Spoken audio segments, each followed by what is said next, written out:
Well, thanks for joining me again in my shop. I'm going to try to explain something here, and I don't have all the answers. That's for sure. I have some questions. Perhaps some of you, when you view this, might, because of your more extensive experience, might be able to give me some guidance on what's happening. So just a quick recap again. I've aligned the IF. Seems to be okay. Seems to be peaked on 455, and but seems to have low gain according to a gain test that I did, which is kind of questionable in itself too. When I operate the radio, listen to the station, sounds fine. Okay, so it happens to be an interesting step in the alignment process, which involves switching the radio into AM HiFi and then looking for a particular shape. There's the shape right there that we look for.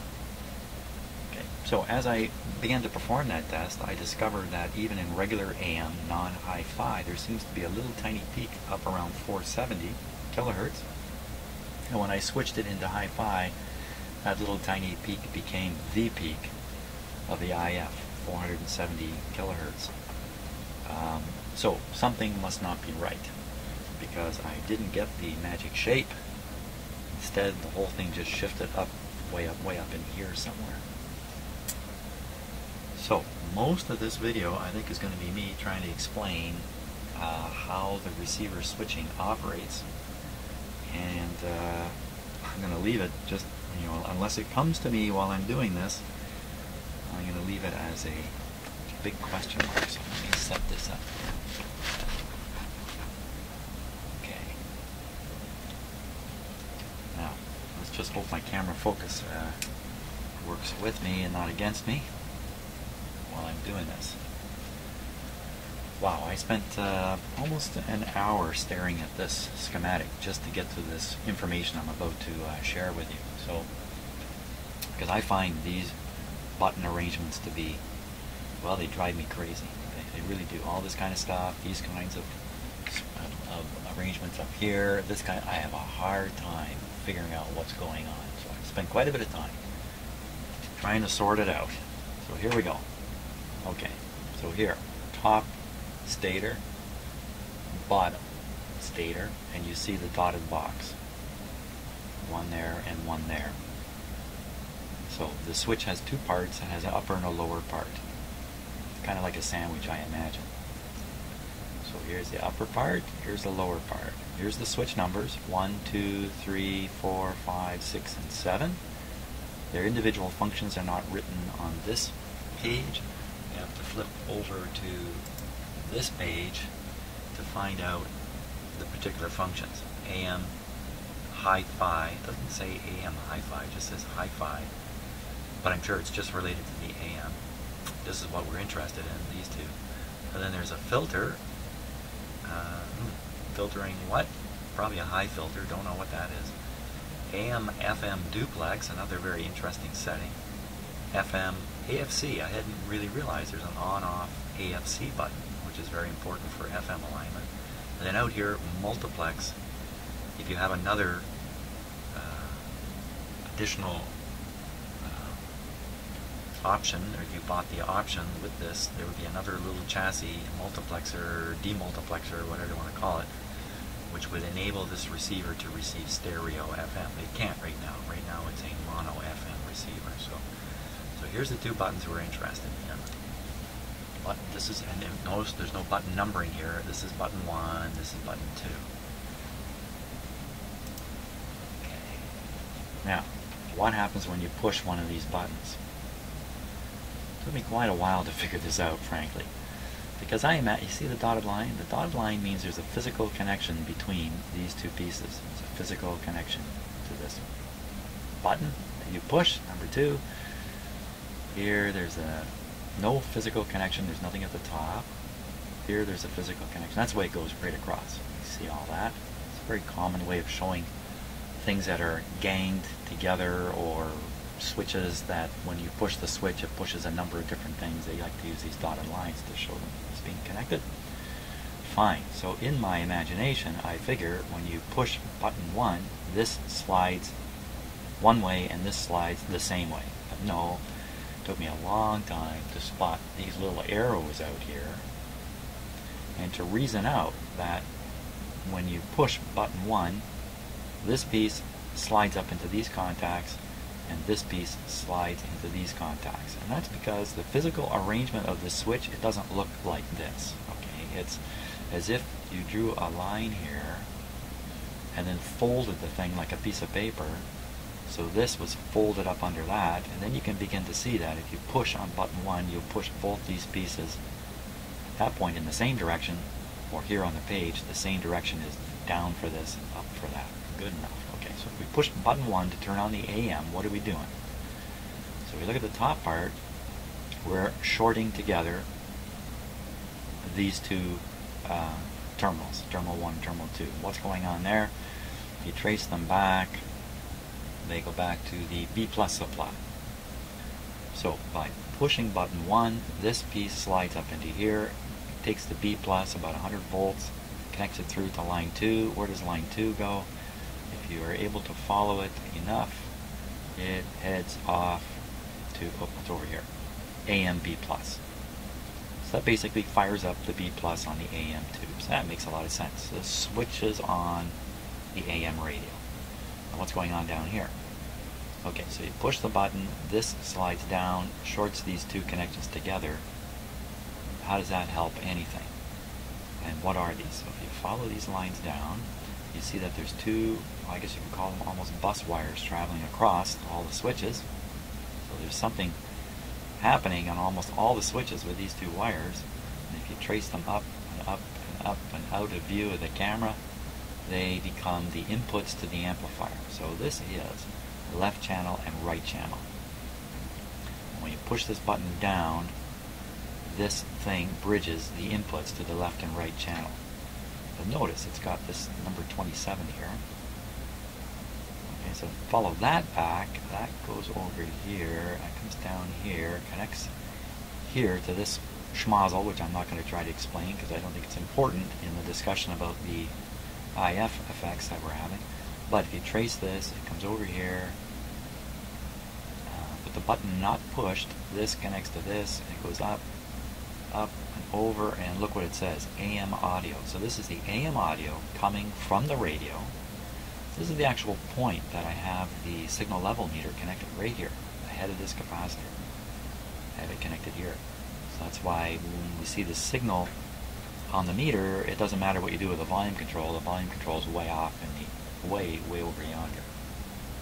So don't have to worry about that. So the AM full blast, as much blast as it's got, comes in here, up here, over here, down here, through that, over there, up, across, over onto this slider, which then clunks into these two arrows, these two connection points, and then you've got a AM audio signal fed to the left channel and the right channel. It comes out of the speakers. Fantastic.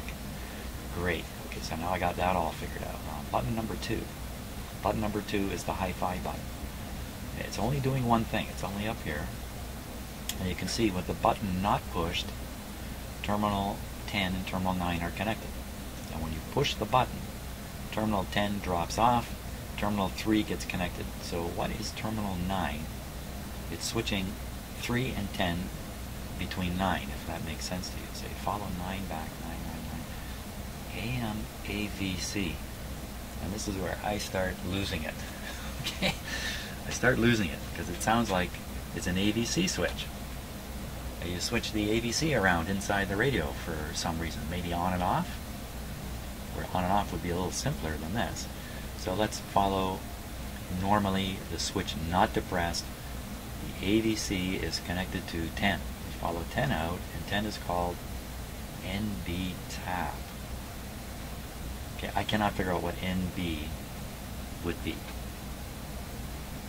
I'm feeling pretty blue about it, frankly. So NB tap. It doesn't just say NB, like the one above says BB. This one says NB tap. Okay. And if you do have the button pushed, then you connect AVC to 3, and 3 goes to BB. Now over here are some more letters, D, B, and C. And you can almost imagine that there's a pile of wires running between the radio receiver and the amplifier. This page up here is actually the amplifier page. So let's go find some of these on the radio. So we'll go back to, well, we'll stay with these. Okay, so let's look at D, B, and C. Down we go. D, B, and C. I spent a long time trying to get this set so that I wouldn't have focus problems. What has happened here? Come on, don't give me focus problems now. Autofocus. What crap? I don't like autofocus. Come on. I had this all set up so I could go up and down. I'm afraid I cannot turn the autofocus off on this camera. For reasons I won't go into. Come on. Likes my hand. Got it. I got it. Okay. Don't anybody move. Okay. Put the stick in there and I bet you the thing will autofocus on it. Here we go. So it was B, C, and you can't see the other one. The other one was D. D. Oh, you can see D. There's D. AM, ABC. It says it right there. And if you follow this line back, you'll see that, oops, that's not right. No connection there. Here's a connection. Oh, not going to go there. Okay, so I'll make sense in a moment, don't worry. So here we are. DC can go up here, through here, up here, and into a grid. And if you go further, DC can go up here, right onto the grid of the first RF tube. That makes a lot of sense for ADC. It pushes the grid voltage up and down. It changes the gain of the tubes. Wonderful. Okay, so what is going on that the ADC is being switched onto either B or C? Just double check. Definitely B or C. So let's look at B. Let's look at the one with the switch out. That would be C. So normally, with the switch not pushed in, the AVC is fed into this. The line comes up here through the coil to DC, away it goes right to the grid. Oh, great. So it's controlling the gain of this tube. I have gain problems with this, don't I? Interesting. Now if I go on the other side, if you push the button, in other words, so you push in the HiFi button, AVC is now fed to B, and B goes up here through this coil, and then on its way to the grid.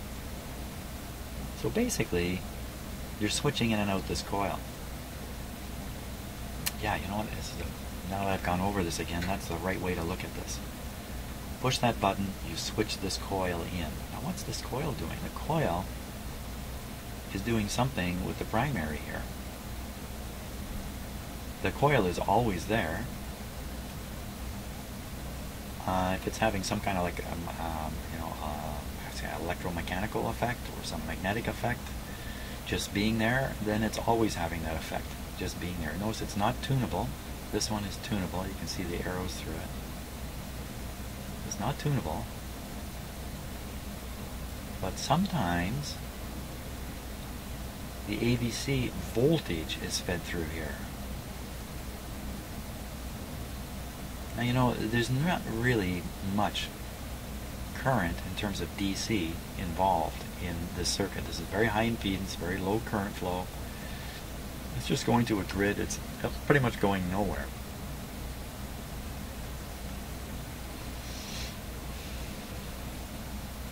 I'm silent for a minute because I think maybe what this is telling me is that these capacitors are shot.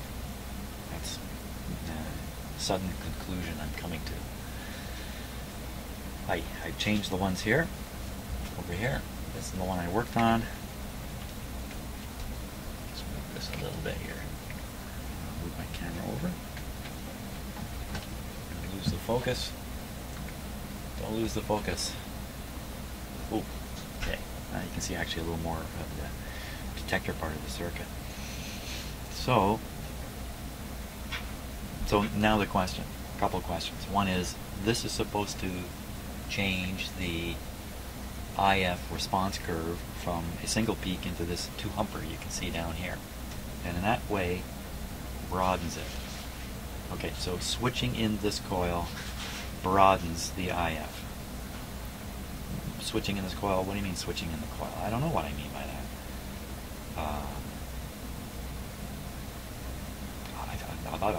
It could be the AVC voltage is going through here, it's inconsequential to the operation of the effect that they're after. I mean, maybe that's the way it works, it's just inconsequential. So, you know, AVC lines are generally AC grounded or signal grounded.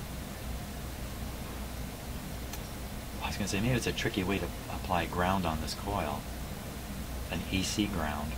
I don't know. What would happen if you did that? So, if you AC ground the line this way, I think that's just perfect. That's exactly what it wants. They want, as somebody commented, a floor for this coil to push against to produce the voltage on the grid here for the signal to go through. So yeah, and then you want to feed the AVC voltage through, so yeah, this makes perfect sense. Do it the same thing on this side. You've now introduced another coil that's having some impact on this. Okay, all I can guess is that you somehow, some tricky way, detuned or retuned this coil that ends up giving you the double hump deal.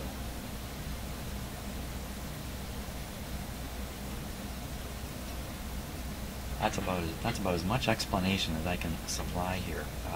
If things aren't working right,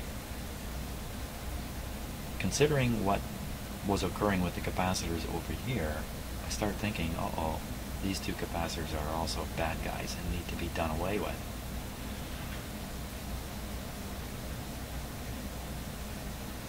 How would that be the case? Why would it be if this capacitor's not even connected across here, is it? It's connected physically to ground. Yeah, that's a ground connection there.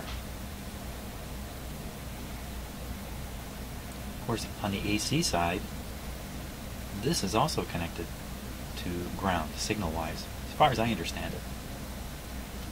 The AVC bus being signal ground.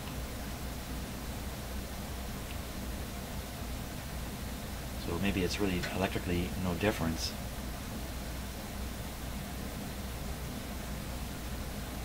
Plus, if this coil is inducing a bit of signal, and this one is floating because the switch is on position C here,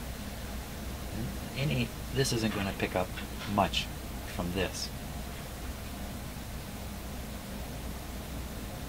But as soon as you put switch on B, this will start picking some signal up from this coil, and it's conveying it into this one.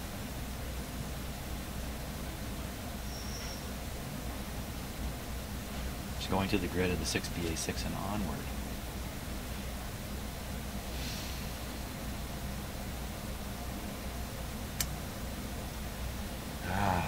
There's some tricky thing to this that the design engineers obviously understood. Utilizing some interesting technique here. I guess maybe the issue here is how do you broaden it out like this without knocking down the IF signal a long ways. You know, you can just reduce the Q of one of these coils. That would give you a much broader response curve, but at the same time it would knock out the gain in the IF circuit if you knock the Q down on one of these coils. Maybe throw, like, switch in a resistor or something like that. So this must be a tricky way of avoiding interfering with the Q of these coils, the Q being their resonant efficiency, I guess you could say, and yet allowing the AVC voltage to make it to the grid under any circumstance, and somehow detuning or introducing another this is not a tuned coil, so this part gets me a little weird too, because you can't tune this. I don't remember there being any particular instructions in the alignment procedure that is designed to account for or accommodate this arrangement. For instance, nowhere in the first two steps does it say, now switch the radio to HiFi and continue tuning. What it does say is, tune the two coils like any two coils. Tune the four coils, these ones and these ones, and when you're all done, switch it over to HiFi and you should see this. But if you don't, it doesn't tell you anything about what that means if you don't. The effect on the radio right now is if you flip it onto HiFi, I think you get a boost in the signal strength, and on the dial you'd find the radio has no longer tuned to the station you had it on. It's a little off, and you'd have to retune the radio. But when you did, you would get louder, better quality sound. That means does that mean it works better with the HiFi button in? And so whatever's wrong is not wrong with the HiFi button in. And when you turn off the HiFi, then what you've got is whatever is wrong is apparent, causing the low gain through here, and causing me to try to tune one of these two coils by moving the slug to an extreme position. How could any of this affect the tuning over here? I don't see how. I don't see how. Well, that's the story. It hasn't got a really good ending. My best move at this point is to carry on with the FM alignment, leave all this AM stuff alone, post these videos because it takes about a day to get this stuff up onto YouTube, and then wait for smarter, more experienced people to set me straight on this and give me some guidance on what I should try next. I wouldn't be surprised if what I hear is get rid of these two capacitors.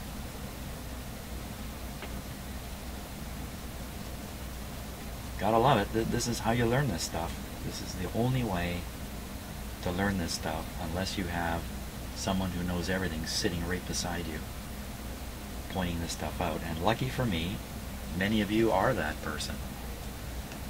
It's just you're not here beside me right now. There's some kind of time shift going on here. Okay, well, thanks for watching. I hope that made some sense. And I know it's just looking at pieces of paper, but that's where I'm at. See you later.